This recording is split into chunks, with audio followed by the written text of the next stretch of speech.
pastor, conocí el hombre de mi vida, pastor. No me enteres que estás como un mundano si no te pongo en disciplina. Un mundano, pastor, ¿cómo cree un mundano es cristiano? Me dijo que va todos los domingos a la iglesia. Es más, me dijo que quiere conocer los tíos a mis papás. ¿Me quiere conocer? Yo va todos los días a la iglesia. Interesante. ¿Y te dijo cuál era el nombre de su iglesia?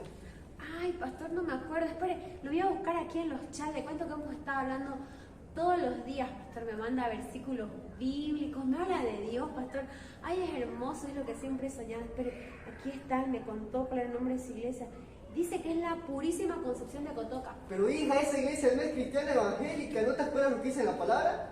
Lo que dice la palabra, pastor, es que todos somos uno. Además, todos los caminos conducen a Dios, pastor. Ay, no, hijo, no.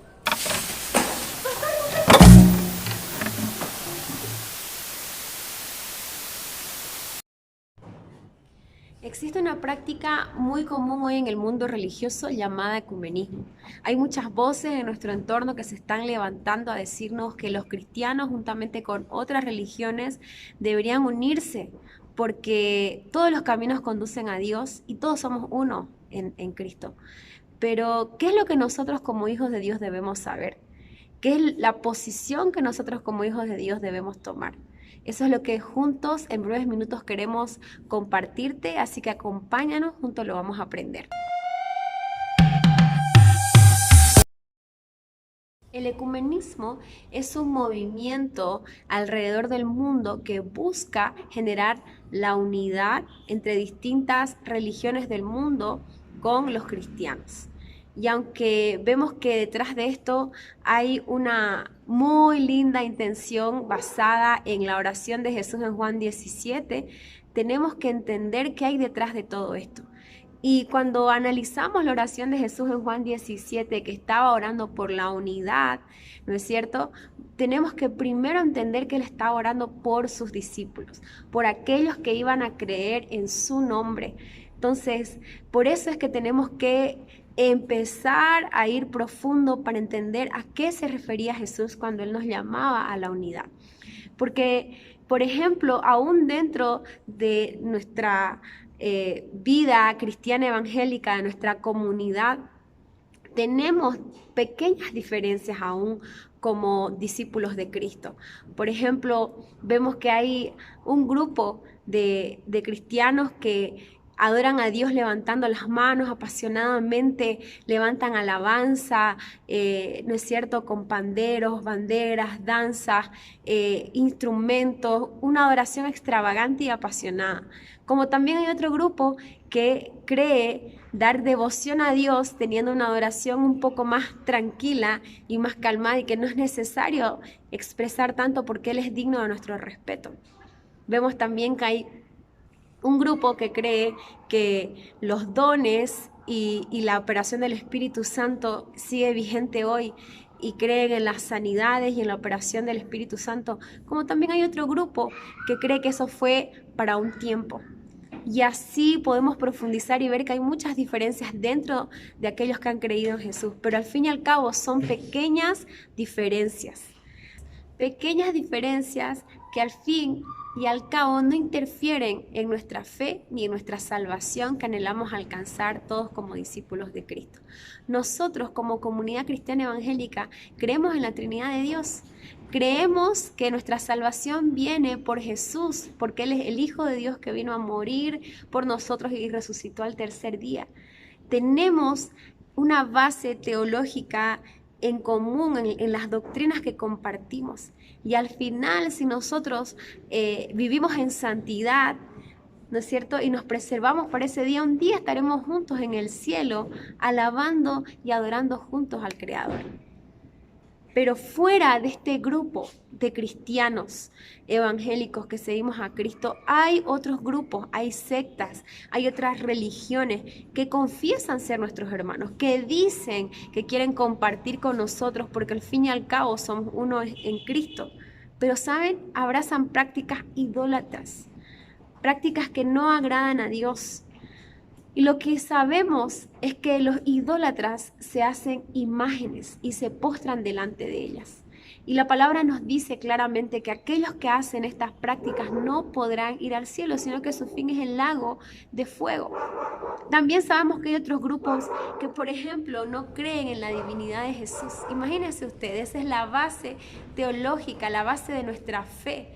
Ellos dudan y es más, no creen en la divinidad de nuestro Señor y Salvador Jesucristo.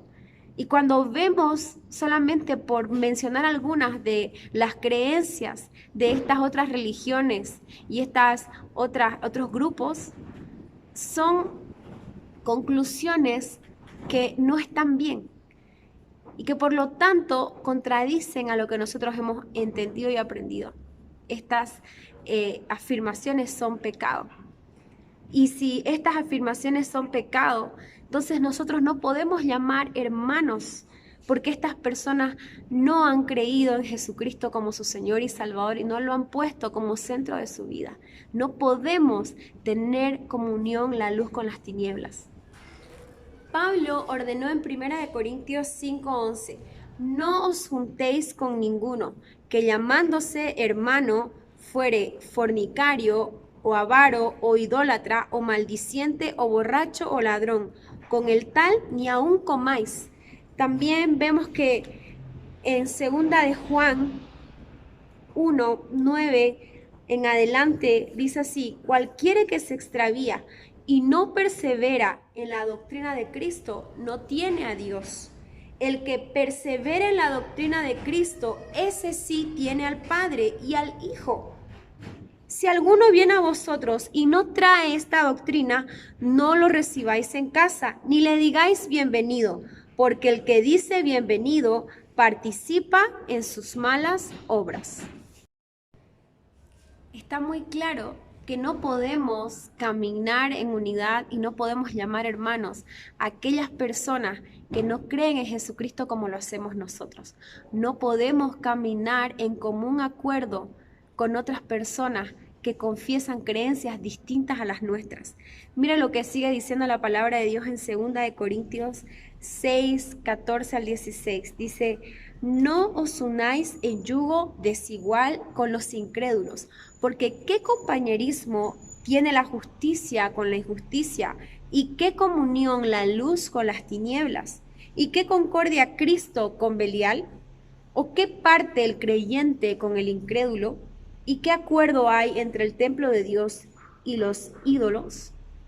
Está muy claro que Dios no aprueba que nosotros podamos tener una unidad con personas que tienen una distinta creencia a la que nosotros tenemos.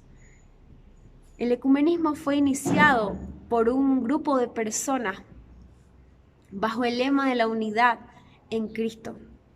Sabemos que principalmente dentro de este movimiento estuvo aún la Iglesia Católica queriendo traer o reunir nuevamente a todas las personas que se habían dispersado alrededor del mundo en otras religiones o en otras creencias que se habían desviado de la fe.